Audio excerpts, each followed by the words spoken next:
Claro que eu gostaria de estar pregando para muitos outros, né, pastor? Mas não faz diferença nenhuma, muito menos para Deus. O que Ele tem que falar, vai falar aos que aqui estamos.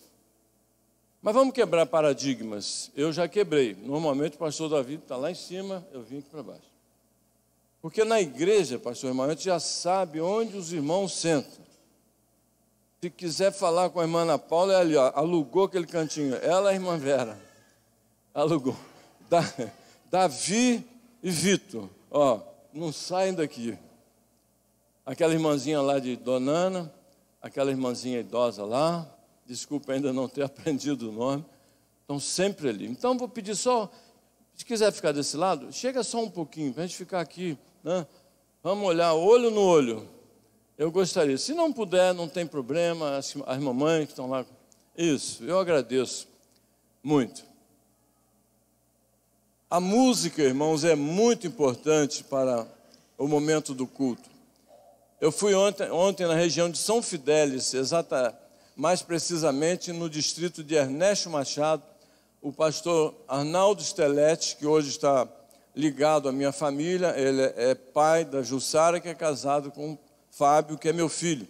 E as igrejas da região, pastoreou algumas lá, resolveram fazer um culto de gratidão a Deus por 40 anos de vida e ministério. Nós estivemos lá, e olha, eu estou ainda, entrou naturalmente pelos ouvidos, mas não consegue sair do coração o que eu ouvi lá. Quem já ouviu cantar sabe do potencial da irmã Normice, cantou a irmã Normice com a irmã Sinara. Quão grande é o Senhor, totalmente grande é o Senhor, todos hão de ver. Quão grande é o Senhor. Naturalmente que a minha voz está longe da voz da irmã Normice, mas olha, está ainda no coração. Eu fui dormir 1h da manhã, aquilo estava, né? Nós vimos ali realmente quão grande é o Senhor. Mas nós temos um tema hoje para compartilhar com os irmãos, que entendo eu ser de extrema relevância, pertinente, porque as igrejas emergentes, eles sabendo das dificuldades, das lutas, das provações de crentes e não crentes, eles usam esse artifício para atrair as pessoas com promessas que muitas vezes não se cumprem e eles acabam ganhando muito dinheiro às custas do desespero, né, do povo. Mas eu fico triste sabendo que muitos crentes desinformados ainda sofrem muito por não conhecer esse tema à luz das Escrituras. Nós vamos falar sobre provações, tribulações, esperança. Esse é o nosso tema. Por isso que o irmão Ronaldinho leu aqui na carta aos Romanos. Vamos começar em Romanos, capítulo 5. Carta do apóstolo Paulo aos Romanos, no capítulo 5. Os irmãos mantenham suas Bíblias. Nós vamos a outros textos, mas mantenham suas Bíblias abertas até o final desse culto, porque nós vamos começar e terminar nesse texto. Se pudéssemos dar um tema a toda a carta aos Romanos, eu daria que a carta é o Evangelho de Deus. O apóstolo Paulo foi chamado para ser apóstolo, como ele mesmo diz, e foi confiado a ele o Evangelho de Deus. Muito diferente do Evangelho que a gente vê pela televisão, pelas igrejas emergentes, como diz, muito diferente. E com tristeza falo, em algumas igrejas da nossa denominação, esconderam o Evangelho de Deus. Por isso nós viemos e resolvemos ficar aqui pela Igreja Reformada, porque aqui a gente ouve o Evangelho de Deus. O pastor Davi, ele vai passar pela Alemanha e pela Suíça, que nas próximas conferências ele vai ver se traz ou Lutero ou Calvino, vai lá conversar com os dois. Então vamos orar para ver qual dos dois vai vir, né? De repente vem os dois, né? Então, irmãos, capítulo 5 da carta de Paulo aos Romanos, sou grato a Deus por essa oportunidade. Falava com os irmãos na quarta-feira no culto de oração aqui, que eu estou com saudade do tempo que eu pregava 4 vezes por semana, e tem tempo que isso não acontece. Tem mais de 2 anos que a gente está orando a Deus, pedindo uma igreja. Os irmãos orem por nós, porque a pregação é tudo para o pastor, né? A gente pastoreia, a gente faz casamento, a gente vê crianças nascendo, a gente visita, faz culto fúnebre, a gente faz tudo, mas a pregação, né, é algo extraordinário, a gente ser usado por Deus para pregar esta bendita palavra do Senhor. Então o nosso tema é tribulação, esperança. Vamos ler 5, de 1 a 5. O versículo 1, eu entendo melhor a versão chamada NVI, Nova Versão Internacional, que diz assim: tendo sido justificado, pois, pela fé, tenhamos paz com Deus por nosso Senhor Jesus Cristo, por intermédio de quem, de Jesus Cristo, obtivemos acesso igualmente pela fé a esta graça, na qual estamos firmes e gloriamos na esperança da glória de Deus. Não somente isto, mas também nos gloriamos nas próprias tribulações, sabendo que a tribulação produz perseverança, e a perseverança experiência, e a experiência esperança. Ora, a esperança não deve nos deixar confundido, não confunde o crente que acredita nas Escrituras, porque o amor de Deus é derramado em nosso coração pelo Espírito Santo que nos foi outorgado ou dado pelo Senhor. Deixe então sua Bíblia aberta e vamos orar mais uma vez. Pai, conduza-nos neste momento. Eu quero ser apenas um instrumento. Nós queremos aprender mais do Senhor. Nós queremos interagir com o Senhor, nós queremos praticar a palavra do Senhor à luz daquilo que aprendemos. Esta é a ordem do Senhor. Mas para tanto, Pai, nós carecemos da administração do Teu Espírito. Pedimos então, em nome de Jesus, o Teu Filho, que o Teu Espírito abra os olhos do nosso coração, abra o nosso entendimento, para que esta palavra bendita penetre e nos abençoe, mas sobretudo que glorifique ao Teu nome. Oramos em nome de Jesus. Amém. Tendo sido, pois, justificado, algo que aconteceu no passado, tempo do verbo é o passado perfeito profético. Deus, à luz da obra de Jesus Cristo, declara todo crente justo nele.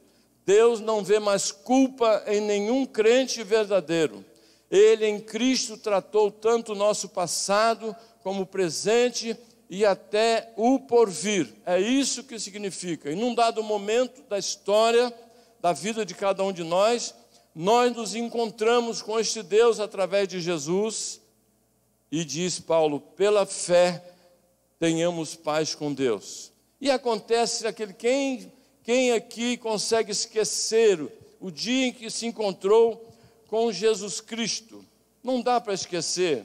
E aparecem logo bênçãos inigualáveis, bênçãos eternas, a paz, a alegria, a esperança. Estamos em paz com Deus. Estamos firmes e nos gloriamos na esperança da glória de Deus. Essas bênçãos são imediatas. E às vezes o crente desinformado, ele vai tão empolgado para a fé, irmão Davi, que ele, quando se depara com a primeira dificuldade, ele diz assim, eu pensei que isso não existisse na vida do crente. Que negócio é esse? Às vezes as dificuldades tão grandes que muitos confusos deixam a fé, se afastam, sem que lhes seja informado o que é realmente uma vida cristã verdadeira. Olha só o final do versículo 2. Paulo diz: devemos nos gloriar, cobrir-nos de glória, na esperança da glória de Deus. Mas logo no versículo 3 ele diz assim: não somente isto, a vida de vocês não será uma vida tão somente de glória, de alegria, mas, versículo 3, não somente isso, mas também nos gloriamos nas próprias tribulações. Esta carta foi escrita, irmãos, uma comunidade que começou, não se sabe exatamente como, na capital do império, em Roma, no tempo que os santos lá eram os crentes. Hoje o santo lá é o Papa, são os bispos que estão lá na Santa Sé. Naturalmente isso é uma inverdade, porque Paulo escreve aos santos que estão em Roma, chamados por Deus para serem santos. Ali estavam romanos, por natureza, judeus que iam trabalhar, que fugiram da perseguição que era muito maior lá na Palestina, e eu entendo que a igreja começou no dia de Pentecostes, pastor Ismael, que os romanos foram lá, e os judeus que moravam em Roma foram para a festa de Pentecostes, e aqueles 3.000 que se levantaram convertidos, voltaram com a semente, e a igreja, essa é a minha tese, existem outras. Então aqueles irmãos estavam padecendo dificuldades, enfrentando dificuldades. O próprio Império Romano e os judeus que saíam pelo mundo para infernizar a vida dos irmãos, tentar tirar o evangelho verdadeiro e colocar o falso, o judaísmo. Então eles estavam passando, alguns deixaram lá seus parentes, seus pertences, perderam tudo e estavam assim meio que confusos. E Paulo diz: nos gloriamos na esperança da glória de Deus. Mas não somente isso, também devemos nos gloriar nas próprias tribulações. Não parece um paradoxo, pastor Arnaldo? Parece. Paulo, ao mesmo tempo que manda nos gloriar na esperança, ele fala, não somente isso, também devemos nos gloriar nas próprias tribulações. Quem aqui gosta de tribulação? Não gostamos dela, mas são necessárias. E nós vamos aprender hoje como lidar com elas, e lidando corretamente o que pode acontecer na vida. Não gostamos dela, como nos gloriar nela? Seria Paulo um masoquista? Não. Alguém que gosta de sofrimento? Não, ele era apóstolo, ele era pastor. A palavra de Paulo é de um apóstolo, mas é uma palavra pastoral. Então nós separamos 3 bases suficientes. Nós vamos inicialmente mostrar 3 bases suficientes para a segurança da nossa salvação. Estar em paz com Deus não é para qualquer um, são os que se aproximaram dele através de Jesus Cristo, nosso Senhor. Nós temos acesso a Deus e nós temos a glória da esperança. Quer ver como é confuso isso? Eu estava no consultório médico, eu tive uma dificuldadezinha de saúde, procurei o médico, aí alguém que estava na minha frente, ele falou assim: olha, isso aí, você fica bom com meditação. Eu me fiz de bobo. Meditação como? Você fica levitando, procurando Deus e tal. Eu falei, mas como que a gente chega lá? Ele falou, eu cheguei, que eu procurei uma rezadeira, não sei aonde. Eu falei, ele não sabe nada do que é ter acesso. Aí o médico chamou ele entrou e perdeu. Mas ele batia numa tecla que ele tinha a solução para mim. Se ele tinha solução para mim, ele devia ter solução para ele, que ele estava também no médico ali por alguma dificuldade. Uma prova experimental. O que importa é conhecermos e praticarmos, experimentarmos as promessas, as verdades de Deus na nossa vida. Quando nós enfrentamos as provações, os problemas e tribulações da vida, vamos pela fé, preste atenção, provar a nós mesmos de que nós estamos no caminho correto, nós estamos salvos, nós estamos no verdadeiro evangelho, vamos provar a nós mesmos de que nós somos filhos de Deus e destinados à glória de Deus. A questão, irmãos, sine qua non, fundamental, é fé em quem e em que. E nós vamos hoje aprender mais uma vez que a fé é Deus, em Deus e em suas promessas. Versículo 2: por intermédio de quem? De Cristo, obtivemos acesso pela fé a esta graça na qual estamos firmes e nos gloriamos na esperança da glória de Deus. Gloriamos-nos na esperança. Que diferença faz, irmãos, nós conhecermos o significado da palavra esperança. Não é verbo esperar, é um outro sentido. No português, esperar, todos nós, papais e mamães, né? Esperamos, sonhamos com um filho se formando em alguma coisa, casando com uma pessoa de Deus, né? Imaginamos muitas coisas para os filhos, mas na maioria das vezes não acontece. O que a gente espera nem sempre acontece. A palavra esperança no grego, ela tem um significado muito mais profundo. Quando Paulo diz, gloriamo-nos na esperança da glória de Deus, ele está dizendo, gloriamo-nos na certeza da glória de Deus. Não é que pode ou não acontecer isso, nós chegarmos à glória e já vivemos esse clima de glória de Deus. É certeza da glória de Deus. Ponham isso no coração, porque é isso que significa. As tribulações, irmãos, são uma realidade na vida de crentes e não crentes. Todos passamos. Mas qual é a diferença, pastor? A diferença é o fim a que ela nos leva. O não crente vai aportar em algum lugar que nós vamos ensinar. E o crente em lugar bem diferente. É o fim a que elas nos levam. Nos não crentes é sempre desespero, angústia, desesperança, perdem o amor pela vida, se desiludem completamente, desesperadas, medo incontrolável, medo da morte e outras coisas mais. Na vida do crente é bem diferente. Esse mesmo apóstolo estava preso e na carta aos Filipenses ele diz assim, passou fome, teve momento de fartura, apanhava sem conta, sofrendo numa masmorra, apanhando,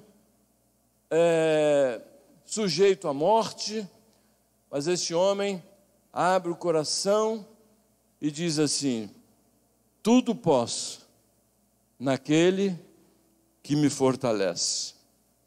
Tudo posso. Alegrei-me sobremaneira no Senhor, porque agora uma vez mais renovaste a meu favor o vosso cuidado, o qual já tinhas antes, mas vos faltava oportunidade. Digo isso não por causa da pobreza, porque eu aprendi a viver, e nós temos que aprender a viver junto com Deus o tempo todo, não importando as circunstâncias, a viver contente em toda e qualquer situação. Tanto ser estar humilhado, como também ser honrado. De tudo e em todas as circunstâncias, eu tenho experiência, tanto de fartura como de fome, assim de abundância como de escassez. Aí que ele vai descansar o coração e diz assim, tudo posso, em Jesus Cristo, que me fortalece. Tudo posso. Ele já tinha explicado isso em suas viagens missionárias. Eu li Filipenses 4, de 10 a 13, no livro de Atos Apóstolos, em suas viagens missionárias, ele já tinha dito para a igreja o seguinte, fortalecendo, e ele tinha sido apedrejado, fortalecendo, Atos 14, 22, fortalecendo a alma dos discípulos, exortando-os a permanecer firmes na fé, e mostrando que através de muitas tribulações nos importa entrar no reino de Deus. No reino de Deus. Porque tem gente que entra e parece que está numa rede constantemente, na praia. Só sopra a brisa da praia. Não vem ventos contrários, e a vida cristã não é assim. Deus está forjando o nosso caráter. Nós, quando chegamos para a fé, somos justificados, agora estamos sendo santificados, para finalmente sermos glorificados. Finalmente. Jesus, irmãos, Ele não deixou ninguém iludido. Aos primeiros, Ele disse assim, um texto que todos conhecemos: no mundo vocês passarão por aflições, mas tende bom ânimo, eu venci o mundo. Ele quis dizer, aqueles que comigo estiverem vão atravessar pelas tormentas, mas vão chegar.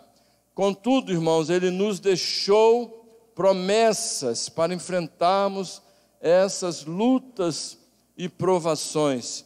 Quando o apóstolo João, que andou com Ele 3 anos, e depois passou por experiências tremendas,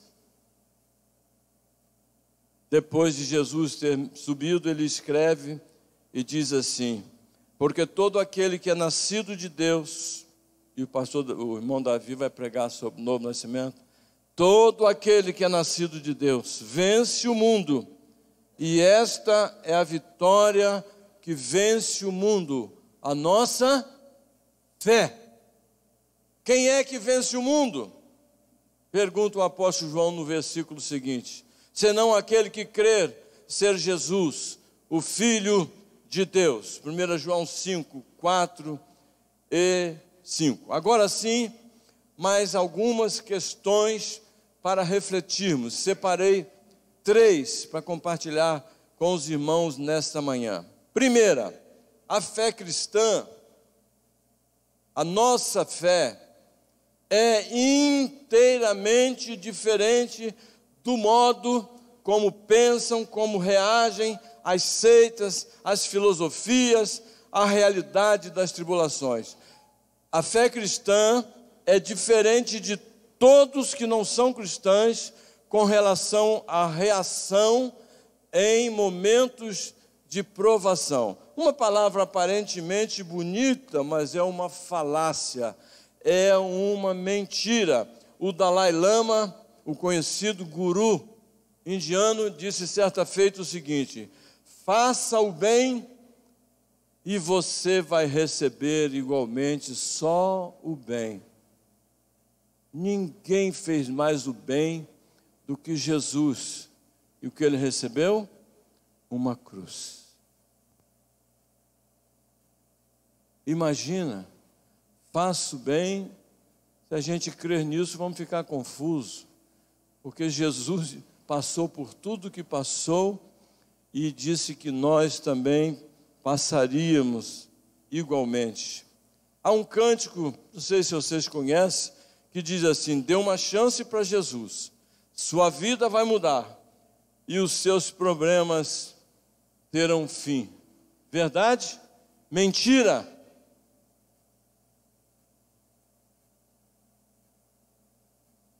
Quando as pessoas que creem em cântico, em letras de cântico e cantam igualmente, quando entram em crises, quando as crises vêm e chegam às vidas deles, eles não sabem onde encontrar socorro.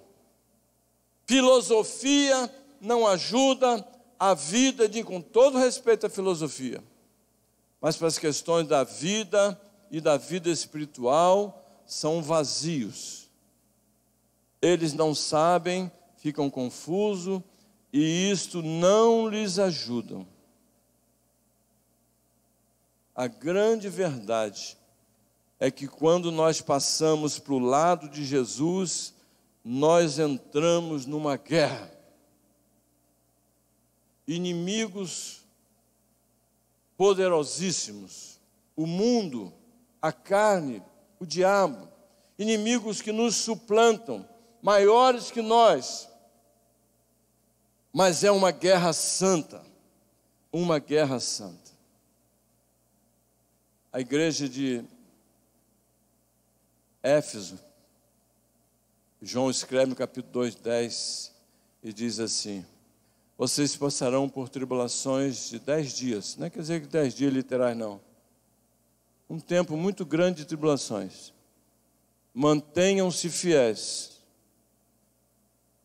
Tem gente que vai interpretar esse texto: se você for fiel até o dia que você morrer, você vai ser salvo. É salvação pelas obras, né, pastor? Ser fiel até o fato de que vão ameaçar matar vocês. Ser fiel até a morte. É Esmina, né? Capítulo 2:10. Não sei se é Éfeso ou Esmina. E aí eu te darei a coroa da vida. Policarpo de Esmina, um irmão piedoso do primeiro século, ele foi pastor em Éfeso, Esmina. E ele foi levado à fogueira, porque pregava e vivia Jesus. E quando ele estava assim, era um trampolim. Trampolim normalmente para cair numa piscina. Eles faziam um trampolim para cair na bacia ardente. Eles negavam que César era o Senhor, permaneciam fiéis a Jesus Cristo e eram empurrados para a fogueira. Diz a história que ele foi dada a oportunidade dele sair daquela e diz: Policarpo, negue a Jesus Cristo. Diga que hoje que o Senhor, que você se arrepende e que o Senhor de sua vida é César, o imperador romano. Ele estava assim, de frente para a fogueira. Diz que ele olhou para o lado,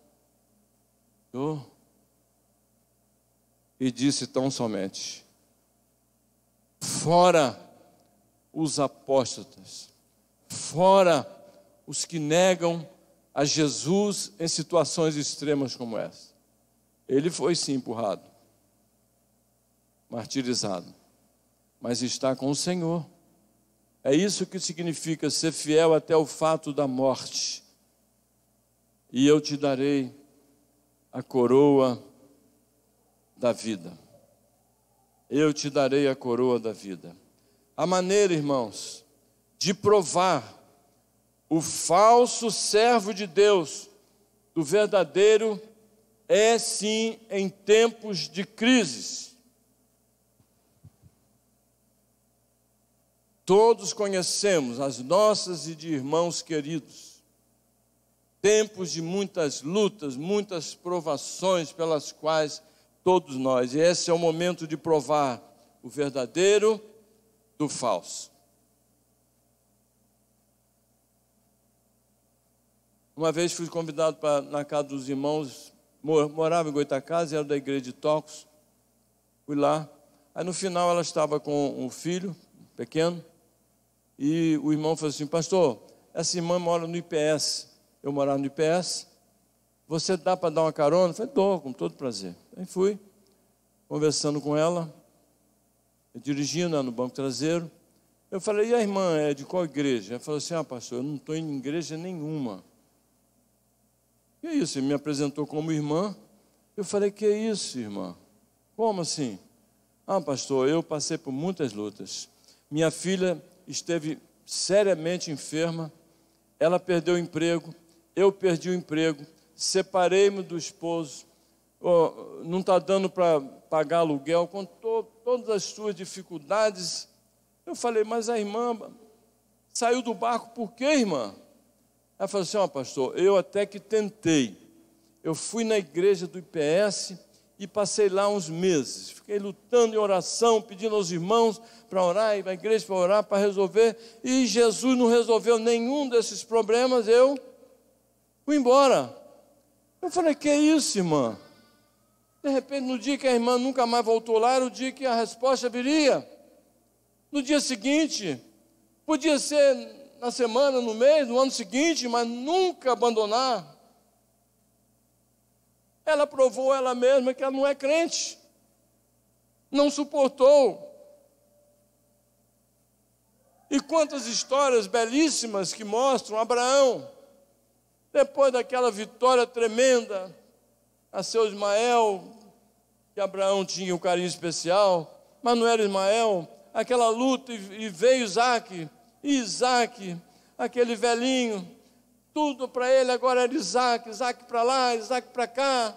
E aí chega um dia que Deus diz assim: Abraão, eis-me aqui, Senhor, toma teu filho, teu único filho, a quem amas, e vá para um lugar que eu te mostrarei. E a gente conhece a história.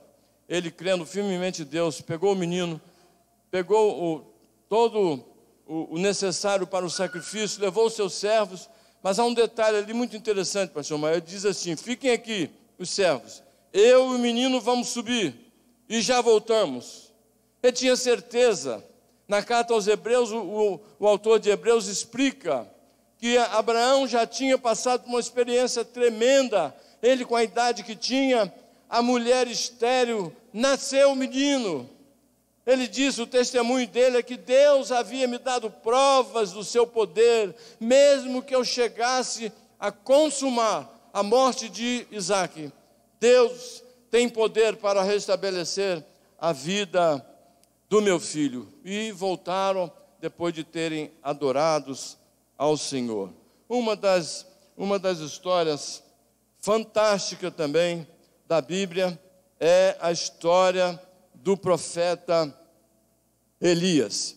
A narrativa está no livro de 1 Reis, capítulo 18, a partir do versículo 17. O rei Acabe, o povo de Israel, o povo de Deus, mais uma vez descambou para a idolatria. E isso é terrível aos olhos de Deus. Acabe então manda reunir o povo todo no Monte Carmelo, e Elias estava lá, e os adversários eram poucos. 450 profetas chamados, 400 seguidores, profetas do Baal, do rei Baal.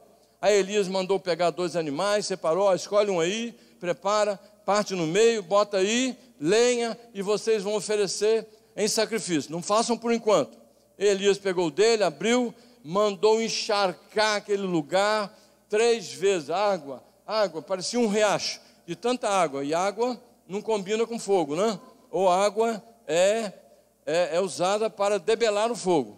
Então, aí Elias falou assim: agora vocês ofereçam o sacrifício de vocês. Aí os profetas de Baal rodeavam o lugar, e lendo esse texto hoje pela manhã, mais uma vez, eu vi uma coisa interessante.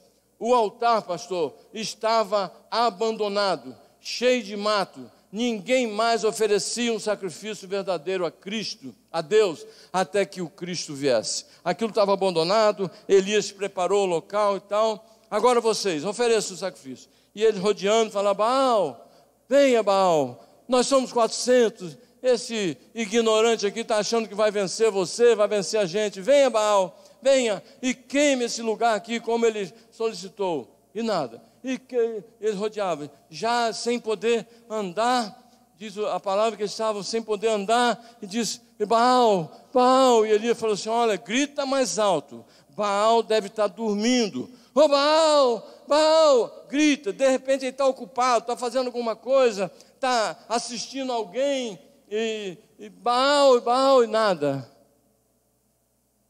Cansaram, e Elias agora vai oferecer o sacrifício.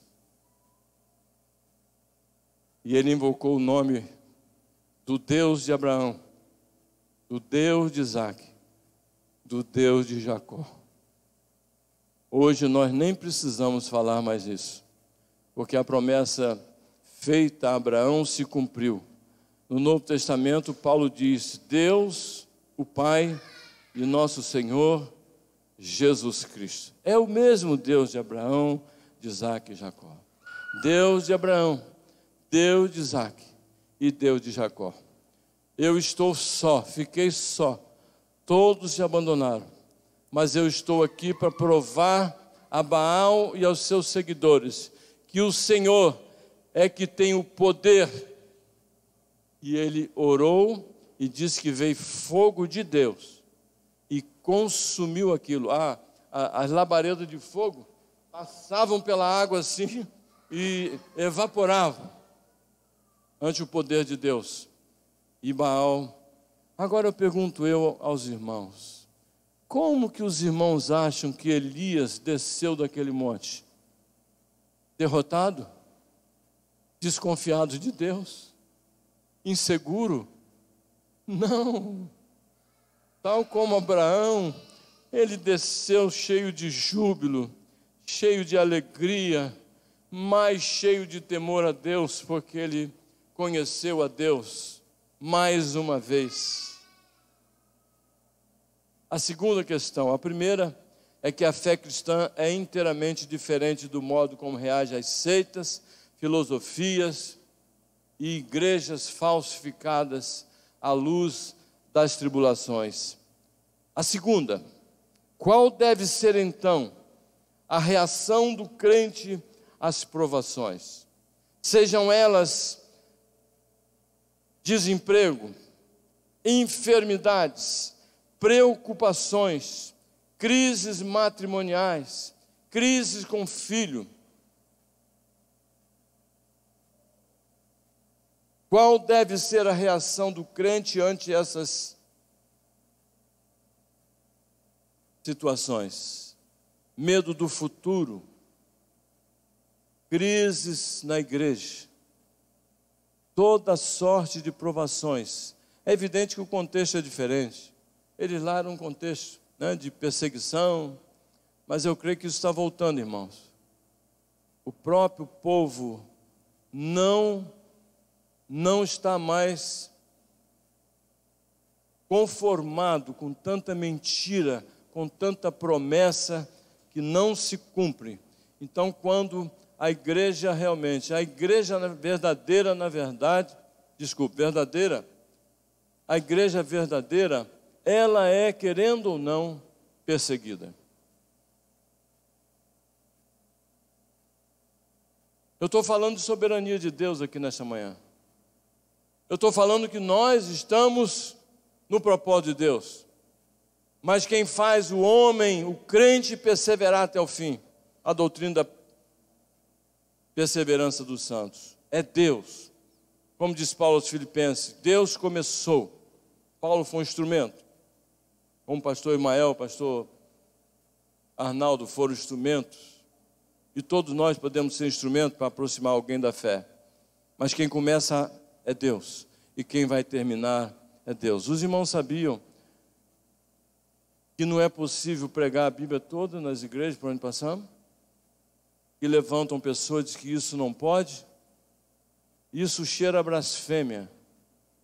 O último que eu passei, eu não aguentei de tanto tentar mostrar a eles o Evangelho de Deus e a rejeição. Aí começaram a fazer algumas coisas. Eu lamento até ter abandonado. Às vezes me sinto culpado diante de Deus. Peço perdão a Deus. Mas foi muita luta. A indiferença, porque não se pode abrir a Bíblia em determinados textos e pregar o verdadeiro Evangelho. É proibido. E isso é sim uma perseguição velada. Mas é. O masoquista, ele gosta de sofrer. Ele vive daquilo. Mas o crente, diz Paulo, deve se gloriar nas próprias tribulações. Aí pergunto eu, como entender isto? Se nós não as queremos. Se a gente vem para as reuniões de orações sempre para pedir para Deus sumir com os problemas.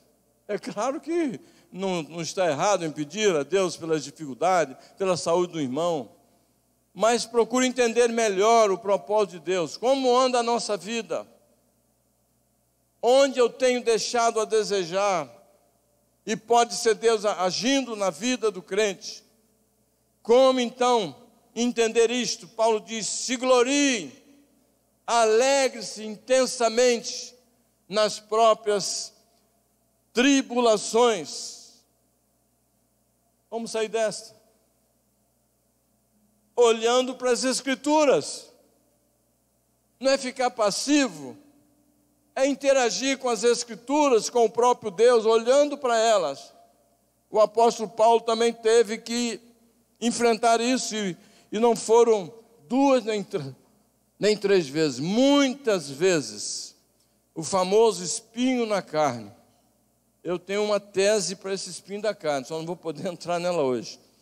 Mas ele foi ao paraíso, ele ouviu coisas lá que não dá para compartilhar com os mortais.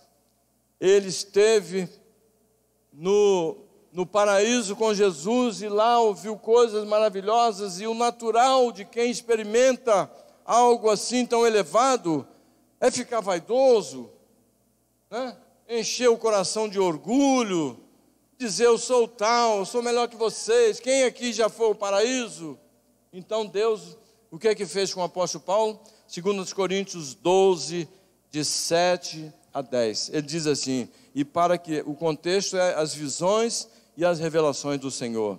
E para que não me ensoberbecesse com a grandeza das revelações, foi-me posto um espinho na carne, mensageiro de Satanás, para me esbofetear, a fim de que não me exalte. Por causa disso, 3 vezes pedi ao Senhor que o afastasse de mim.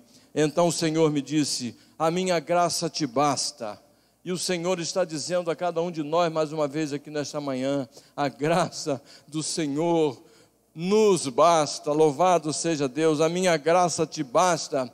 Olha como o Evangelho de Deus é diferente, né? É diferente do falso. O falso manda você fazer assim, diga que você é um vitorioso, que você pode, que você é isso, que você é aquilo. Não, o Evangelho verdadeiro é esse aqui que o apóstolo pregou. A minha graça te basta, porque o meu poder se aperfeiçoa na fraqueza do meu filho. De boa vontade, pois, me gloriarei nas fraquezas, para que sobre mim repouse o poder de Cristo. Pelo que sinto prazer nas fraquezas, pelo que me glorio nas fraquezas, nas injúrias, na necessidade, nas perseguições, nas angústias, por amor de Cristo, porque quando sou fraco, então é que eu sou forte.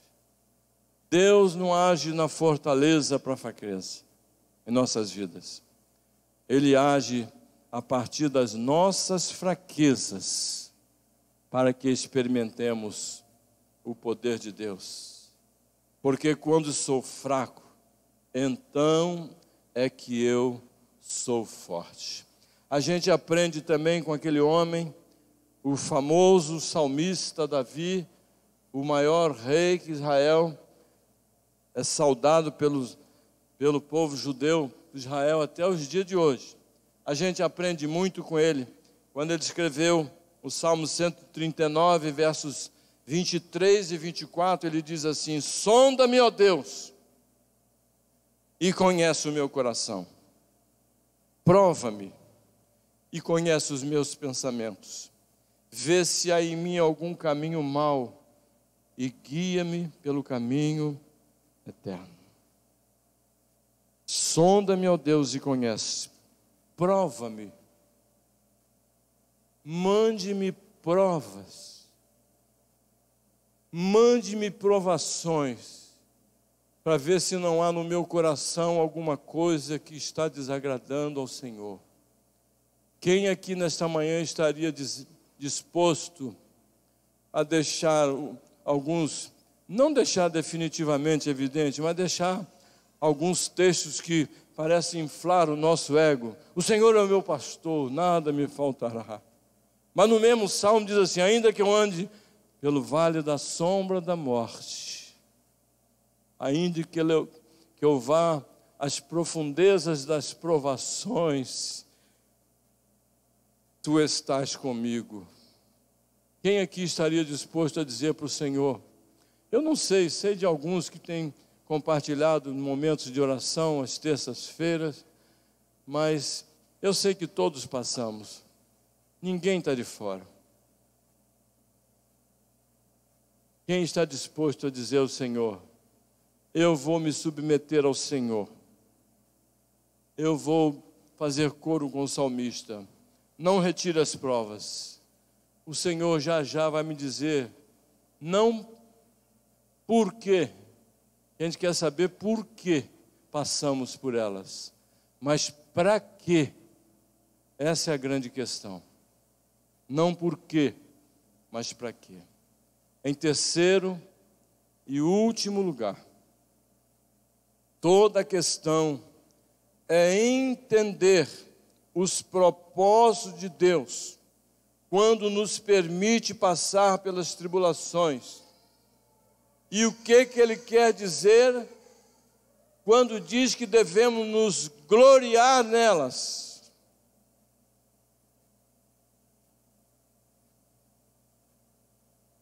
Toda a questão é essa.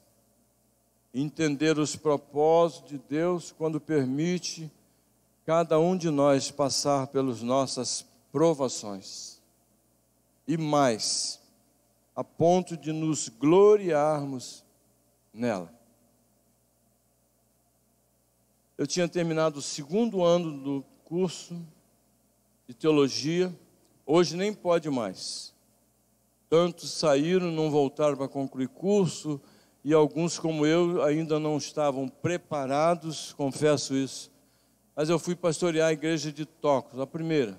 Eu já andava por lá, até antes de ir para o seminário. Eu fiquei uns 10 anos lá. A irmã Manuela levava a gente a fazer palestras, depois seminarista, ia lá constantemente, ministrava ceia, e depois a igreja nos chamou para pastorear, mas eu estava terminando o 2º ano. E exatamente, e tudo estava indo bem lá, tudo. Tinha lá dificuldade, tinha problemas espirituais seríssimos, mas quando nós dissemos para a igreja, olha, nós aceitamos, eu aceito, eu e a irmã Vera, vamos ser.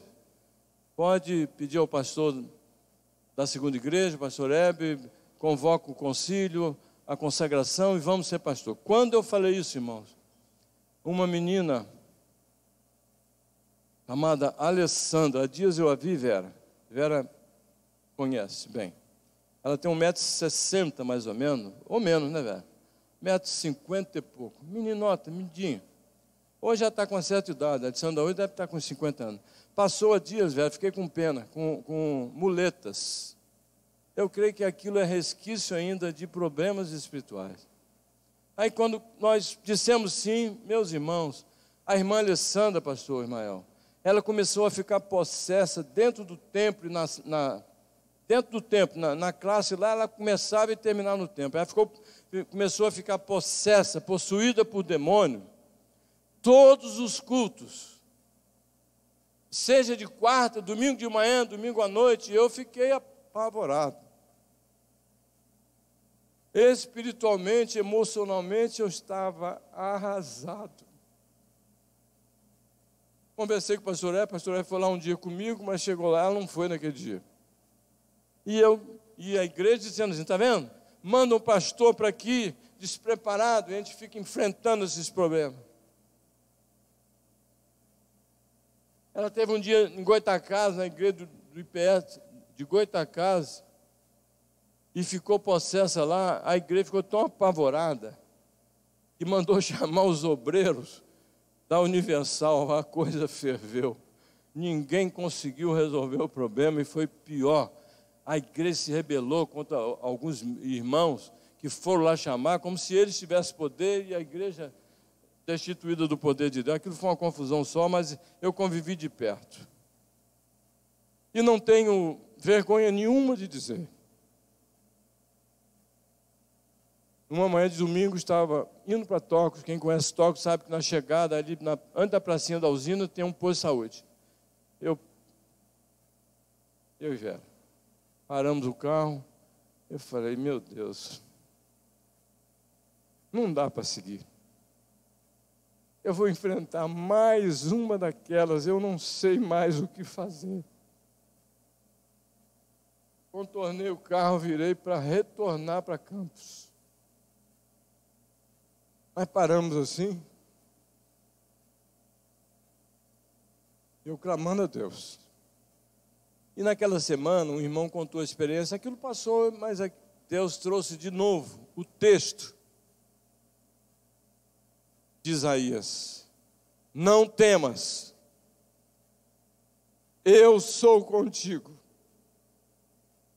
não te assombres, eu sou o teu Deus. Envergonhados e confundidos ficarão todos os que tiverem contra ti.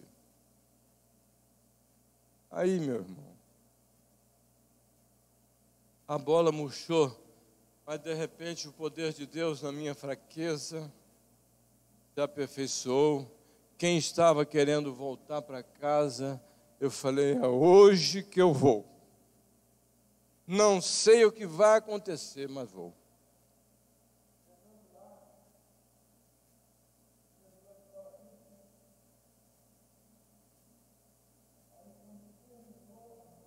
Tereza,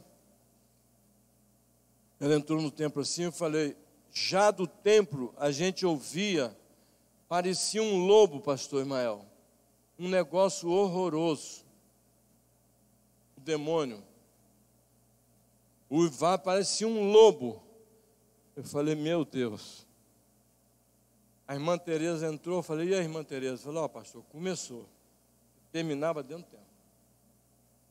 Aí ela deu uns gritos tão fortes lá que um irmãozinho que andava por lá, namorando uma das irmãs da igreja, ele muito atirado, ele não era mesmo da igreja não, ele foi lá, entrou lá querendo resolver, dizem os irmãos que estavam lá, que o demônio virou e falou assim, sai daí, seu sujo.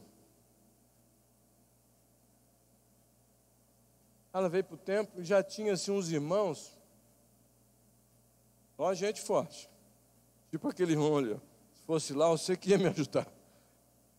Ela, quando começou o culto, ela já tinha no tempo da irmã Manuela, eu estava presente lá, a irmã Manuela estava pregando, os bancos lá são de angelinha, essa madeira é mais pesada, que não tem almofada não. Ela ficou possessa um dia, pastor Ismael, ela pegou 2 bancos desses, um menino de 1,50, pá, um banco para cima do outro, e enfrentou a irmã Manuela de frente, a irmã Manuela repreendeu. Naquele dia ela entrou, eu falei, não sei o que vou fazer. E não sabia, porque acabei fazendo o que nem de longe passava. Aí quando começamos a cantar, ela, tombou lá, assim na bancada lá direita.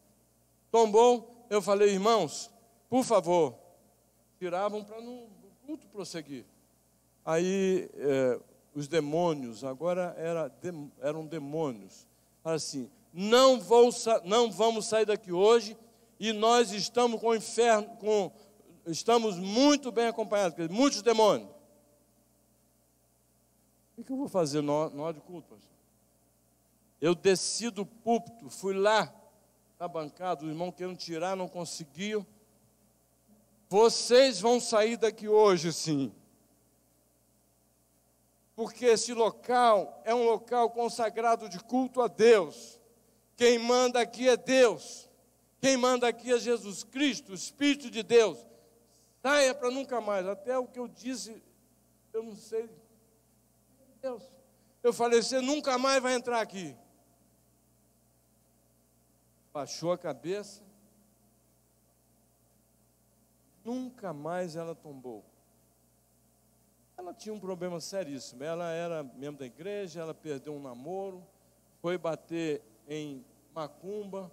O namorado era macumbeiro e misturou lá no reino das trevas uma guerra que ela não saiu, pelo menos até antes de sairmos de lá.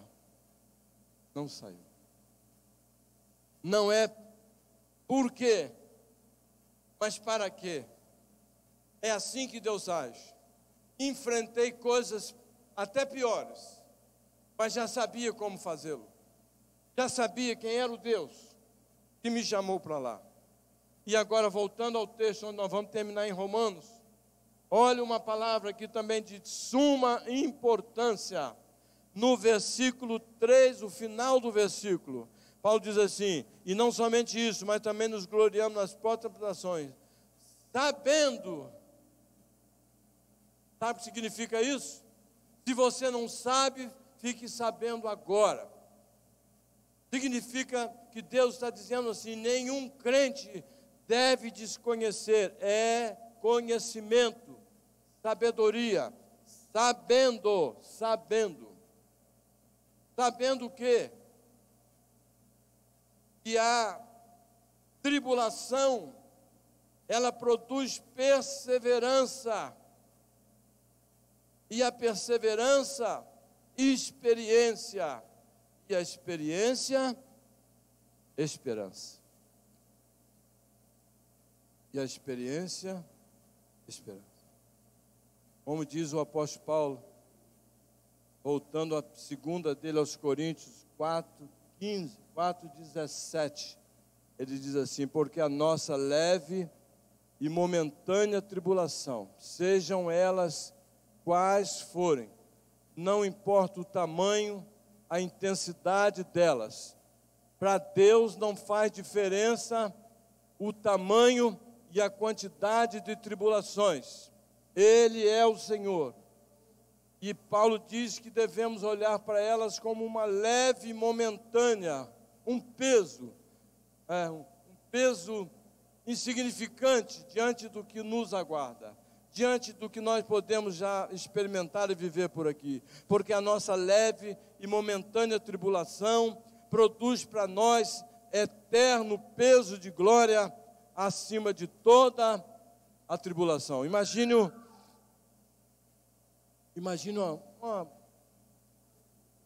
uma ilustração simplória, mas nos ajuda. Imagine dois pratos, a balança. De um lado da balança já está assim uma mecha de algodão, uma caixinha de algodão, muito algodão. Aquilo quase não mexe na balança. É isso que ele está dizendo. As nossas tribulações é como um pouco de algodão no prato, do lado de uma balança, num dos pratos. Aí você bota um peso de 10 quilos, para onde vai a balança? Joga fora até o algodão. Ele deve produzir em nós um eterno peso de glória acima de qualquer comparação. As tribulações, elas vêm para nos voltar, para fazer-nos voltar para o Senhor e a palavra do Senhor. Ela nos vem para produzir em nós quebrantamento, vida de oração, total dependência do Senhor. Elas vêm para nos reabastecer-nos da graça e do poder de Deus. A nossa fé, que era vacilante, ela torna-se uma realidade irrefutável. A vida cristã, que antes era superficial, de pouco brilho, ela agora vai ter uma profundidade que a gente vai, até mesmo nós vamos estranhar. Elas produzem em nós perseverança. O resultado então está aqui. Ela produz perseverança. Fica-nos na palavra e na presença e na igreja do Senhor. Produz perseverança. É isso que Deus faz. Passamos no teste. Somos crentes de verdade. Nós chegamos a esta conclusão. O resultado, então, está aqui no capítulo 5 de Romanos, no versículo 4. E a perseverança produz experiência, e a experiência traz-nos de volta a esperança, a certeza da glória de Deus. Da glória de Deus. Eu vou concluir, eu estou caminhando aqui para a conclusão, dizendo, alguém pode dizer assim, mas isso foi Saulo de Tarso. A vida pregressa dele, as dificuldades, é uma história assim. Não, a Bíblia prova que essa verdade está em suas páginas. O mesmo apóstolo, o Tiago vai fazer coro com o apóstolo Paulo e vai dizer assim na sua epístola, capítulo 1, 2 em diante: meus irmãos, tende por motivo de toda alegria o passardes por várias provações, sabendo que a provação da vossa fé, uma vez confirmada, produz perseverança. Ora, a perseverança deve ter ação completa, para que sejais perfeitos e íntegros, em nada deficiente. Não só Tiago, mas o apóstolo Pedro, na sua primeira capítulo 1, 5 a 7, o apóstolo Pedro diz assim, da parte de Deus, que somos guardados pelo poder de Deus, mediante a fé, para a salvação preparada para revelar-se no último tempo.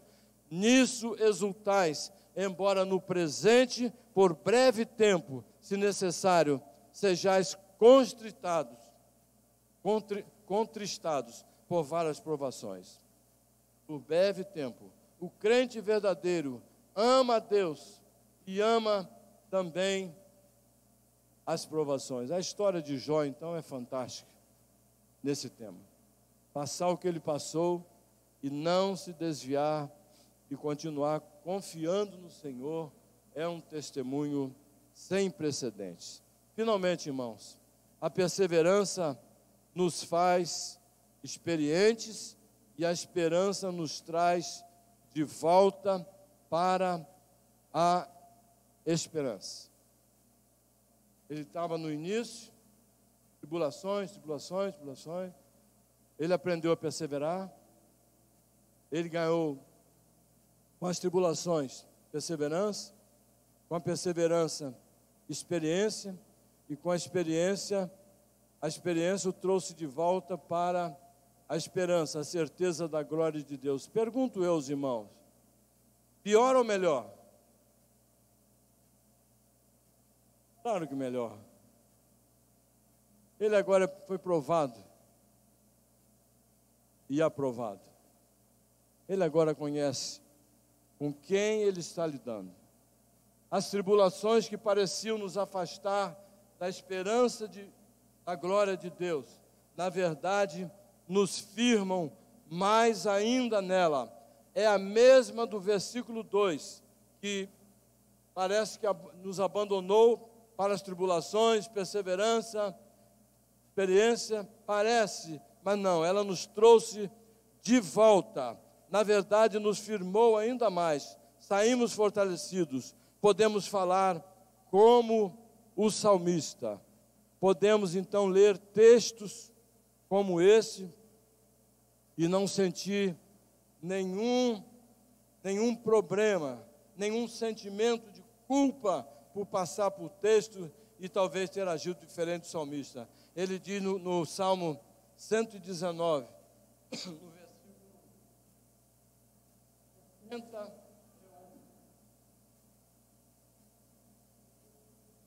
foi-me bom ter passado pela aflição.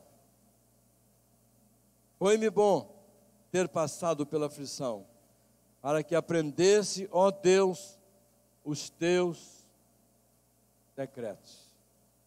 E eu prometi, e vou terminar na carta aos Romanos, capítulo 5, onde começamos.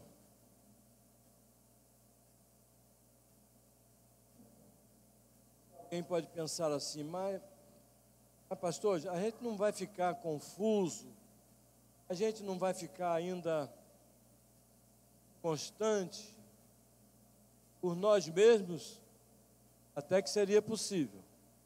Mas Paulo prossegue a leitura e diz assim, vou ler o 4. E a perseverança, vou ler o 3, 4, 5. E não somente isso, mas também nos gloriamos nas próprias tribulações, sabendo que a tribulação produz perseverança, a perseverança, experiência, e a experiência, esperança. É uma explicação que ele está dando. Por quê? Por que que é assim?